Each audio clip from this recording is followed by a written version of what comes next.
I recently read Tiny Experiments by Anne-Laure Le Cunff. Several years ago, Anne-Laure was successful by society's standards, but deeply unhappy. She had landed her dream job at Google, worked with a brilliant team, and was ascending the corporate ladder. But inside, something was off. Her unhappiness came from years of quietly suffocating her professional curiosity. Every time she contemplated a new path, like taking a university course unrelated to her job, starting a newsletter, or testing out a startup idea, she shut it down. She stuck to the linear path from school to steady promotions to a senior position, but the predictable path started to feel like a prison. Like Anne-Laure, ignoring your career curiosity is like disconnecting the smoke alarm in your house. It might seem harmless at first, but eventually it becomes catastrophic. Sadly, many of us can't hear our inner curiosity alarm at all because it's drowned out by two loud cognitive scripts that pull us toward professional misery: the sequel script and the crowd pleaser script. The sequel script is the story we tell ourselves that we must keep building on what we've already done.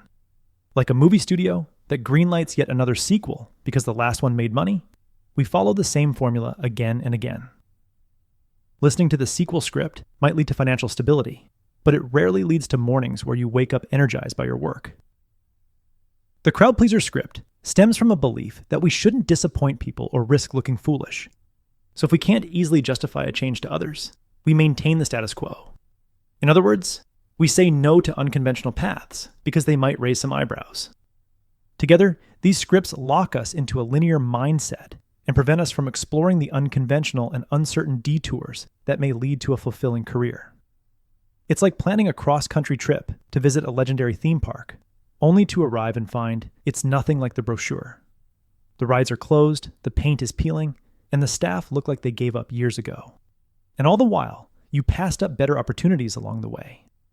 Like stopping in a small town to enjoy a music festival where you meet a new friend who randomly invites you to go rock climbing nearby. There, you learn that you enjoy rock climbing more than you thought and want to spend the next few weeks learning to climb. In a professional context, those side roads are what Anne-Laure calls tiny experiments. Tiny experiments are how you explore curiosity without quitting your job or blowing up your life.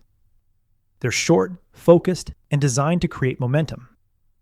Think of them as low-stakes tests with high upside potential. Here are a few examples. 30 days of newsletter writing. Each morning, write a short piece on a topic you're eager to master, like investing or AI. Curate the latest news in your unique style, or bring one key concept to people's attention. This tiny experiment will work your creative muscles, accelerate learning, and build a body of work.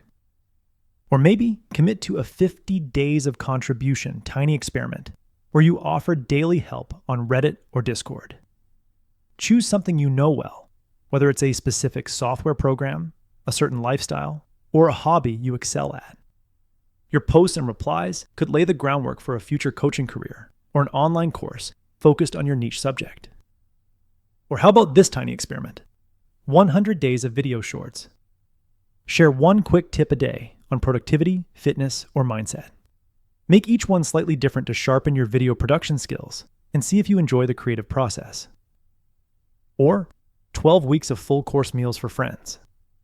Test out recipes that could one day fuel a food truck or restaurant. And here's an odd but intriguing one. 12 weeks of 3D model designs. Take a cue from a man in the book who used his 3D printer to sculpt busts of historical figures. Over time, his models became so lifelike, he started selling them on Etsy, and now he makes thousands per month. Each tiny experiment is time-bound, output-focused, and iterative. They only last between 15 to 100 days, are focused on daily or weekly output, with zero result expectations, such as views or likes, and done in a serial fashion in which you start simple and aim for slight improvements each time. The key is to select a tiny experiment based on something you want to learn and explore, and then commit to a short time commitment where you're bound to learn something new about yourself. Even 100 days is a blip in the span of your working life. The downside is minimal, but the upside could change your life. You might discover something that looks like work to others, but feels like play to you. You may also find your tribe, a group of people who want to hear what you have to say.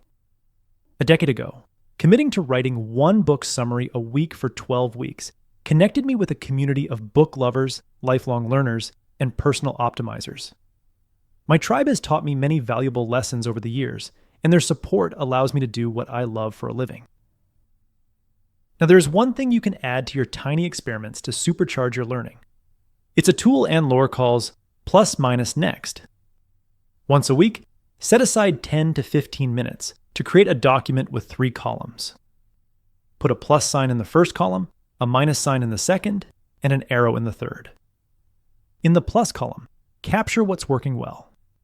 These are positive observations from your week of tiny experimentations. For example, I really enjoy learning new video editing techniques. In the minus column, note what's not working well. These are patterns or practices that feel off, clunky, or unproductive. In this column, you might write, I'm skipping days because I haven't blocked time in my calendar. In the next column, write what adjustments you'll make based on those insights. These are small, practical shifts to double down on what's working and reduce friction. For example, generate a list of 10 video editing techniques to try over the next 10 days. And wake up 45 minutes earlier to do my tiny experiment work. This simple weekly rhythm turns your tiny experiment into a feedback loop. That's how you grow fast, stay curious, and keep momentum going.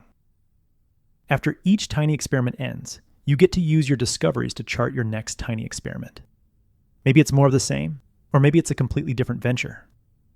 The key is to never stop experimenting. That was the core message that I gathered from Tiny Experiments by Anne-Laure Le Cunff. This book was a great wake-up call to start trying new things again and discover new opportunities. I highly recommend this book. If you would like a one-page PDF summary of insights that I gathered from this book, just click the link below and I'd be happy to email it to you. If you already subscribe to the free Productivity Game email newsletter, this PDF is sitting in your inbox. If you like this video, please share it. And as always, thanks for watching and have yourself a productive week.